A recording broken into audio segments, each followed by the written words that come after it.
Welcome, welcome, welcome, welcome. So good afternoon. It is my absolute pleasure to be with you this afternoon. My name is Mark Black. I'll be your MC for this exciting announcement. We want to say thank you to each and every one of you for coming today to hear what is some exciting news about an amazing event coming to the city that you may have heard about already, but some exciting aspects to that event that we're really excited to share with you today. I want to firstly say thank you to the jazz trio. The music was fantastic, wasn't it? So thank you so much. They are from the Halifax Music Cooperative. I asked them if they had a name. They said, the jazz trio from the Halifax Music Cooperative. I said, fair enough. So Carla, Jacob, Jean, thank you so much for the music. So you may have heard, and we want to make sure that we welcome some very special folks in the front row. We may have the Premier joining us here at some point. But the people who are here already, Dr. Joseph, Ivan Joseph from the Dalhousie University Vice Provost, who is going to come up and share a few words here in a minute, as well as Diane, who's going to come up here, and she'll be kind of running this show here very shortly, and you'll be in her capable hands very soon. So I will leave it to them to take over after that.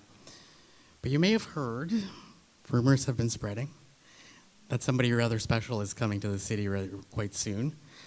In fact, word spread so quickly that it was the fastest sellout of an event in Atlantic Canada ever.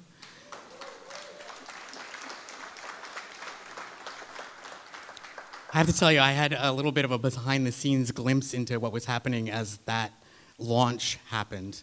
And I was able to share that news with some of my connections to say, you'll have an opportunity to buy tickets, and it will be at this date and at this time.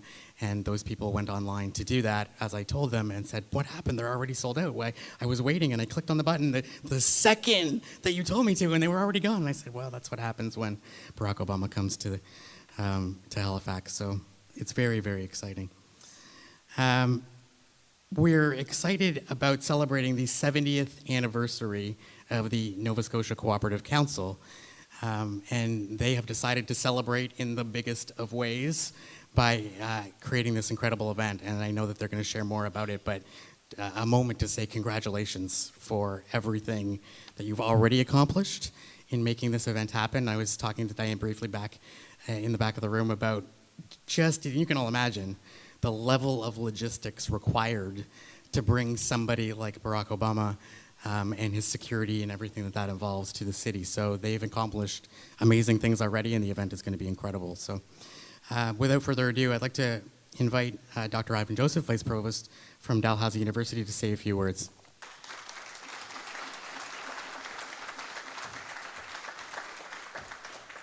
Thank you very much. You're not kidding when you talk about the security. I happened to be working in Toronto at the time, and I remember Michelle Obama came in, and she had more security than Prime Minister Trudeau, Prince Harry, Prince Charles, and Prime Minister Harper all combined. So we'll be in for a treat. I want to start by acknowledging that Dalhousie sits on the unsurrendered and ancestral land of the Mi'kmaq people. We are all treaty people. And I think it's always important that we take a moment to reflect on that and honor the people that are here before us. On behalf of Dalhousie, I'm honored to welcome you all to this event, especially the students. Thank you for taking some time off of your day. I know you're in the midst of studies and you've got lots of things going on, so really appreciate you coming here and making sure that you're part of this event. You know, I'm proud to be a part of Dalhousie. I've only been here a few months, and I'm proud to be a part of the group that's bringing folks here, that's hosting this event. And I couldn't say enough about what's going to happen coming in a few short weeks. So I'm delighted. It's a special honor for me because I was in Iowa many years ago when this was all starting to take part. I was at a university, a small university in southern Iowa. And I remember when all of this was starting the momentum, and my wife's American, and it's the only time I was like, listen, we are voting. I am changing my Canadian citizen because I wanted to be a part of that person, that group that was casting a vote for the first Black American president, because it was so important to me. And it was important to me for two reasons, and I'll share one personal story. I was an athlete, a jock. I just went to school to play sports. And I was the athlete of the year in my high school. I did, you name it, I played the sport. It was interesting that the one sport I didn't play, even though I was the athlete of the year, was the place where I worked for free and had free admission, was at the golf course. Now, why would the guy who was the captain of the soccer, track, volleyball, football, whatever, why would he never play golf? I never picked up a golf club because I never ever saw anybody playing that sport that looked like me. And I didn't think about it at the time. And the first time I decided to pick up a golf club was when I saw Tiger Woods win his first Masters. Representation matters. Reflection of who we are and what we are about matters. And that's what that audacity of hope was all about. And I think that's important. That's what institutions play a role of fostering. The ability to put people in positions where they can see others that look like them and that role model, that mentor them, and can develop and hone what's inside us. So many jewels are in the making here, and I think that's what Dallas is so great about doing. Obama once said that the future belongs to young people with an education and an imagination. I couldn't agree more. That's what Dalhousie University is all about. And so we're proud to have you here. And with that, I'll kick it back to our MC. Thank you.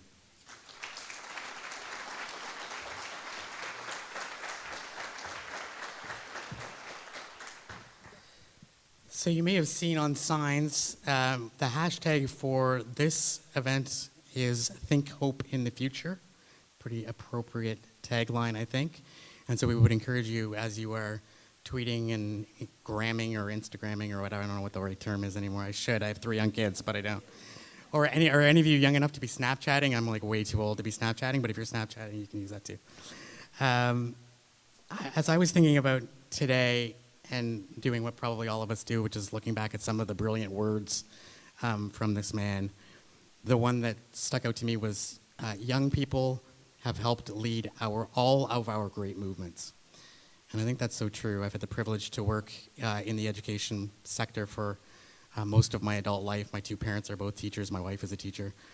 And so when I heard that an organization was going to put together something to give access to young people, it meant so much. And so I'm so excited for what is about to happen. And with that, I want to, with great pleasure, introduce Diane Kelderman, who is the CEO of the Nova Scotia Cooperative Councils, to let you all in on the announcement.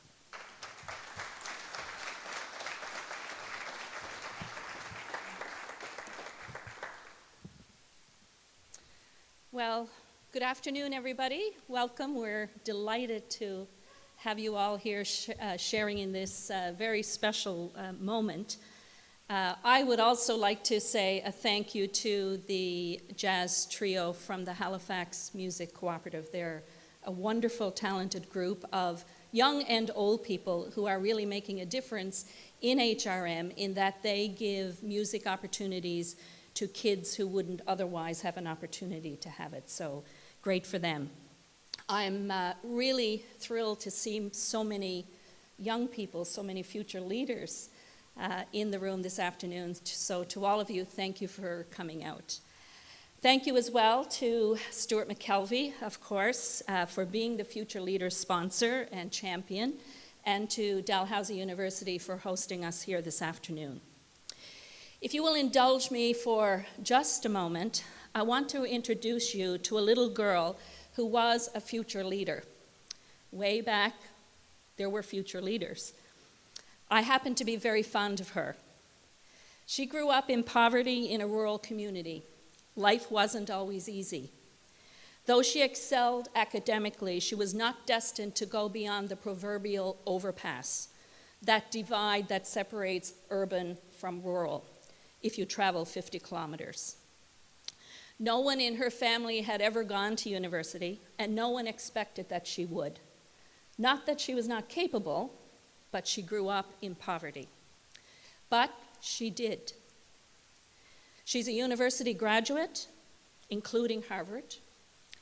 It wasn't easy, and many roadblocks were along the way.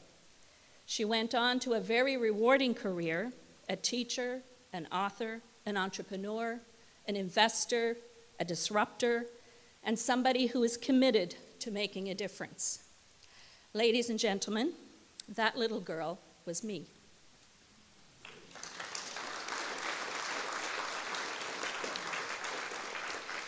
So life lesson number 1 for all the future leaders in the room this afternoon. You, and only you, define who you are and a path that you will take in this life.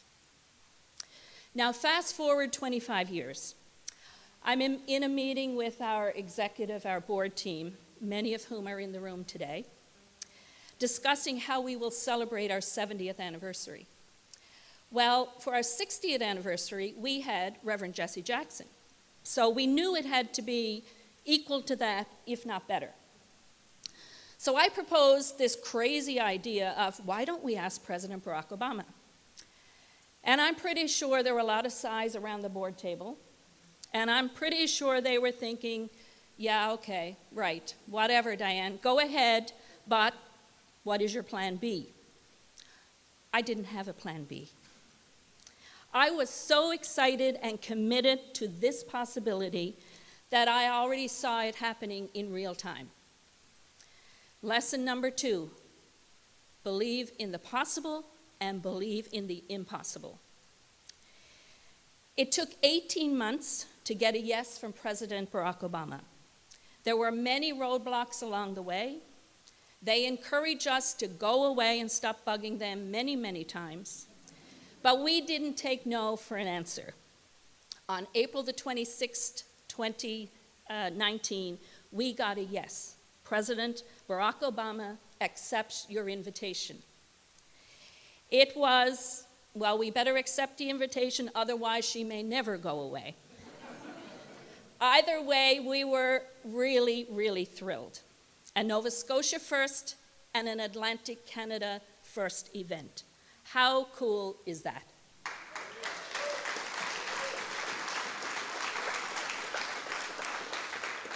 Lesson number 3, persistence, determination, and hard work always pays off. It's always worth the effort. Once we confirmed President Obama, we did 3 things immediately that we felt were important.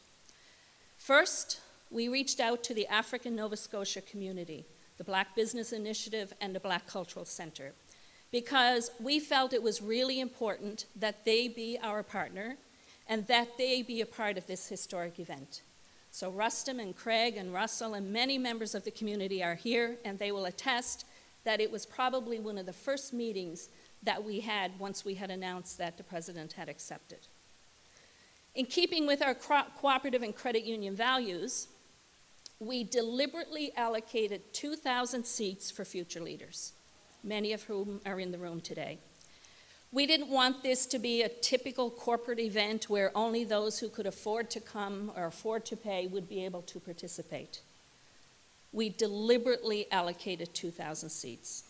We wanted you, our future leaders, to be in the arena.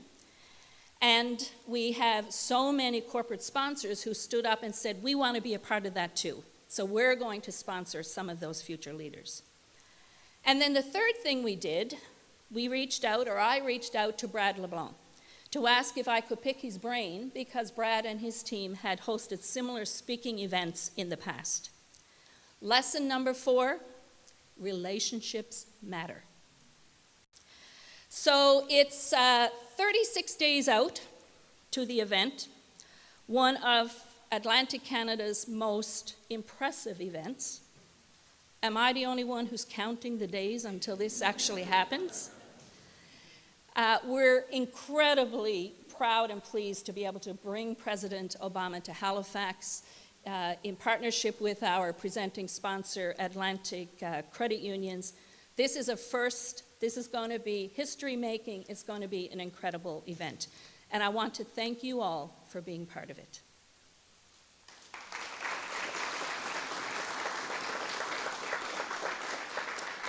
So apparently there's a few more things that I'm supposed to tell you now before Lydia comes up to give her comments. The doors will open at 4:30 at the Scotiabank Centre. We have 9,000 people trying to get into the Scotiabank Centre in a 2-hour period. So the doors are going to open at 4:30. We encourage people to come early. Everybody will have to go through a metal detector system very similar to at the airport No bags, backpacks, those kinds of things are allowed. So come expecting that you're going to be in a line and we'll have to go through security. What you don't know, and what most of our ticket holders don't know, is that we have, because you're going to be sitting in an arena for an hour and a half to 2 hours before the actual show, we have, in partnership with the Black Business Initiative and the Black Cultural Center, we've arranged something that we think is pretty special. It's a cultural expression. So there's going to be 3 musical performances from 4:45 to 5:45. We're going to have Emma Stevens sing the Blackbird song, you know, Paul McCartney, and she's an incredible, amazing performer. She will be performing. Rennie Smith and the Sanctified Brothers from the Preston area will be performing. And then the finale will be the drum musical performance. So you're coming to see Obama, but you're actually going to get 4 shows in one. So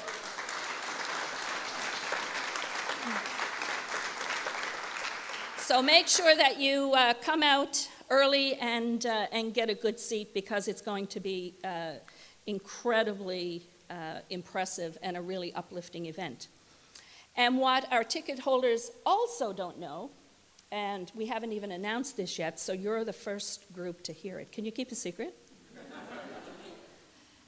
At the end of the show, so you have to understand that every single detail, as Ivan has indicated in terms of security, every single detail of the President Obama event has to be approved by the Obama team.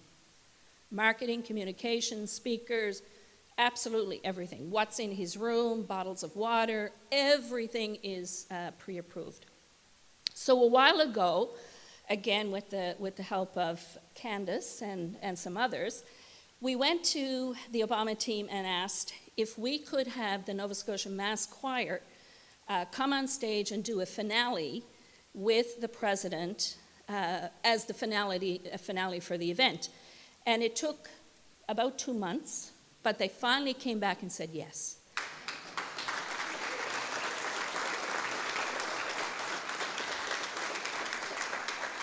So we will have, not the full Mass Choir, but we will have a contingent of the Nova Scotia Mass Choir on stage doing 2 performances as the finale to the President Obama event. And I get goosebumps when I even talk about that, because I just know what kind of an uplifting, wonderful finale that's going to be. So we're here today to recognize our champion, Stuart McKelvey, for stepping up to be the champion of the Future Leaders program. They were the first ones in, and as a result of their profile and image and credibility, many other corporate sponsors stood up to be a part of the Future Leaders program as well, and I would certainly like to recognize them.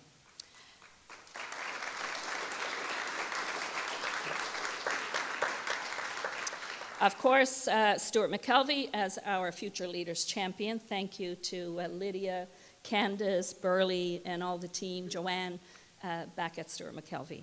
Atlantic Lottery, BMO Private Wealth, the Hardwood Group, Rob and Rose Kelly from St. Mary's University, Business is Jammin', Delmore Buddy Day Learning Institute, ErgoWorks Atlantic, Hanmac Michael, Killick Capital, our very own Mark Black, Medavie Blue Cross, Mike and Catherine Durland, also from St. Mary's University, Office Interiors, the Province of Nova Scotia, Southwest Properties, Technology Venture Corporation, and Triangle Strategies. Because of all of these fantastic corporate sponsors, we have 2,000 young people in the arena on November the 14th to be inspired to hear incredible messages from President Barack Obama. So thank you to each of them.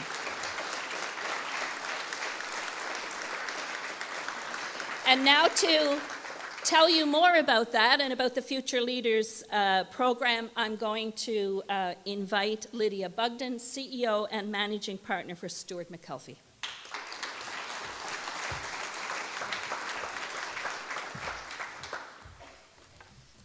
Good afternoon. It's certainly my pleasure to be here on behalf of Stuart McKelvey and on behalf of all of those that are championing this wonderful program. I would like to thank Diane and the entire team at the Nova Scotia Cooperative Council for bringing this exciting event to Atlantic Canada. It truly is an Atlantic Canadian initiative, and we thank you for that. I also would like to thank you, Dr. Joseph, and all of Dalhousie for hosting us today on the campus. President Barack Obama was and continues to be an advocate, a passionate advocate for youth and inspiring our youth and the next generation of leaders. And as he said, we did not come here to fear the future. We came here to shape it. And that is why we're so excited in honoring this legacy that this Futures Leaders program was developed. It is, as Diane said, a program to include 2,000 youth in the conversation with Barack Obama in November. Due to the generous support, and I have to emphasize that, Stuart McKelvey is not the only organization that is involved in this program. It is the generous support of so many individuals and businesses and organizations that see the value of having our youth be inspired by his words that this program came about. And we're looking forward to that opportunity. Tickets will be distributed to community groups, to aspiring young leaders and those who see themselves with the leadership potential. As we know, it only takes a spark to develop that leadership. It is our wish that through this program, our youth and leaders throughout Atlantic Canada will not only be inspired by President Obama, but also by his vision of hope and civic engagement and leadership. And these themes of leadership, hope, and civic engagement are particularly important and relevant to Atlantic Canada at this time. As of late, we have seen Atlantic Canada attract a great number of newcomers, promoting innovation through our startups, our business incubators, and our internationally renowned universities like Dalhousie. And of course, we are creating highly qualified employment opportunities through trade, tourism, and investment. Our firm is committed to supporting these communities in which we live and practice, and we feel by championing new and future leaders, we can achieve a diverse, inclusive, and progressive region for all. Now, I have the pleasure of passing the baton to Ashley, and Ashley Hill is going to join me in a minute to speak about what it means for our youth to attend the Obama event. But before I do, I just want to highlight Ashley is also a trailblazer and a leader in her own right. She is right now in her current role the leader and coordinator of the youth program, Businesses Jammin', which is a local charity organization that drives and strives to bring our youth into vibrant members of our business community. But she in her own right is a leader. She is the first in her family to attend university. And she is the first woman of color to hold the leadership position of Assistant Branch Manager in Atlantic Canada for Scotiabank.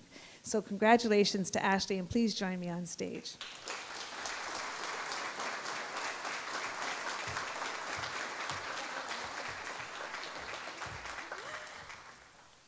Hello, everyone. Good afternoon. Thank you again, Lydia. My name is Ashley Hale, and I am the Youth Program Coordinator with Businesses Jammin', and we are thrilled to be here with you this afternoon.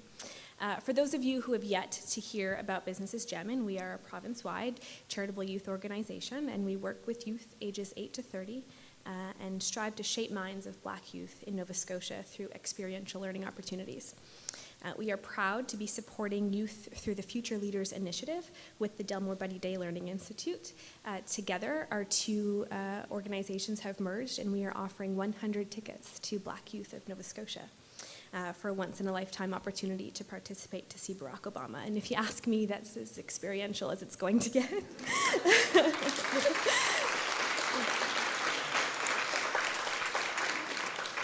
I'm happy to report that as of this morning, we have received a total of 186 outstanding applications from across Nova Scotia, and I'd like to share one of the answers with you, keeping her name confidential, but she's a 16-year-old female from Amherst.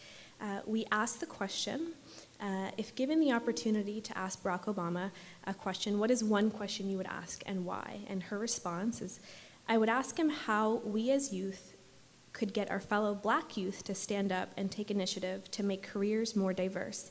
I want to see myself represented in Nova Scotia.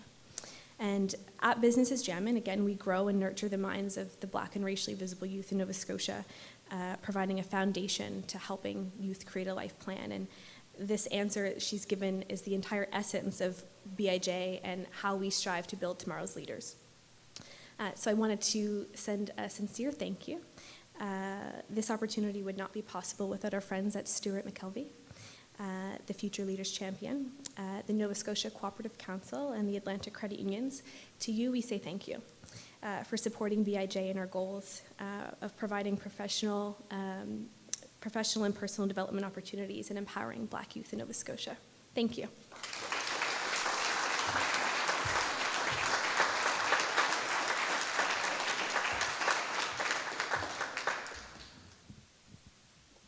Thank you. Ashley, I wish I was half that eloquent when I was your age. And now I'd like to invite Raphaella Marie Magbu, who is a fourth-year student at Dalhousie with a Bachelor of Arts in Social Sciences, double major in Political Science, Law, Justice, and Society. Wow.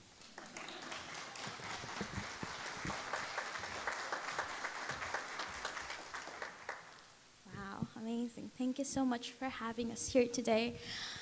I can speak for all of us. We're really excited and we're really thrilled. Mabuhay. Good afternoon, everybody. I am Raphaella Marie Magbu. My pronouns are she, her, and hers. I identify as a cisgender, able-bodied, humanist, and an immigrant woman. I am in my fourth year here at Dalhousie University, pursuing a double major in political science and law, justice, and society, with a minor in social justice and inequality. I was in class last week when I received an email with the news of being granted a unique opportunity to be one of the student leaders to attend the conversation with Obama this coming November. I feel the same excitement and gratefulness today. I am so pumped I've even had a dream about it. All of that aside, I just know that this opportunity means so much to me, but much more to the lives I hope to inspire through my advocacy work. In my work as a senior peer advisor at the Visit Student Success Center and a senior residence assistant for residence life here at Dalhousie University, I get to support students in finding their strengths, conquering their weaknesses, and expanding their knowledge through different kinds of involvement. Most importantly, I developed empathy and the courage to ensure that people are being heard and represented in different conversations both on and off campus. As you all know, the advocacies and initiatives that we all share in hope of creating an inclusive, a diverse, and a progressive space for everybody requires a diligent step-by-step process. It is not something we can achieve overnight, but with hard work and perseverance, it is indeed possible. When I moved here in Nova Scotia with my family 4 years ago, I remember, man, oh man, I can actually become who I want to be here. Opportunities are boundless. Everything seems possible with hard work and perseverance. But lately, I also realized that I am in a position of privilege as I get to experience things that advance my personal growth and shape me to become a better person standing in front of you today. I want to be somebody that inspires and advocates for those who struggle to discover the space that they need to foster their own strengths and learning. This event is an empowering chance for people to be reminded that leadership comes in many different forms and shapes, such as race, color, age, and sexuality. As President Barack Obama always believes in, the inspired, empowered, connected youth of today will indeed change the world.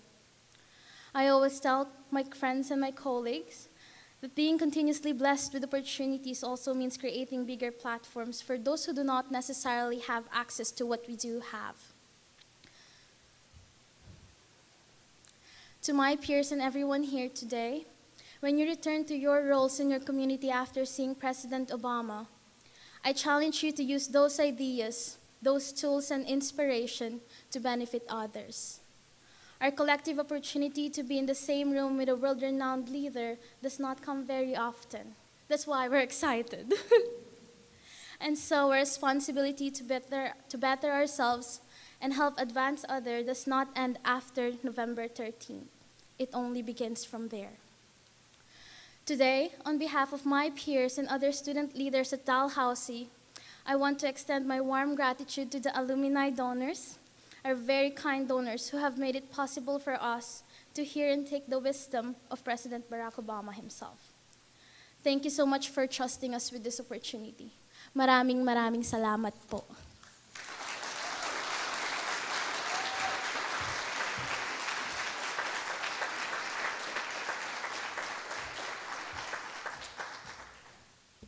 Fantastic job. I don't usually use podiums and microphones for very obvious reasons.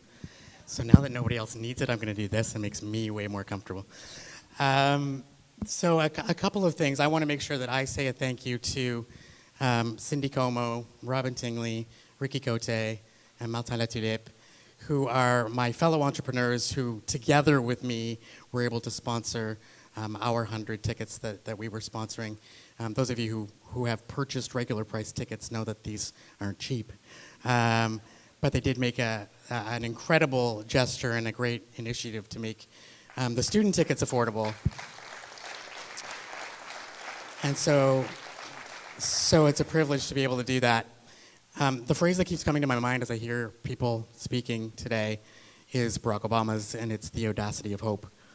The ability to dare enough, to dream big enough, to do something like this, that I'm sure people told you were crazy.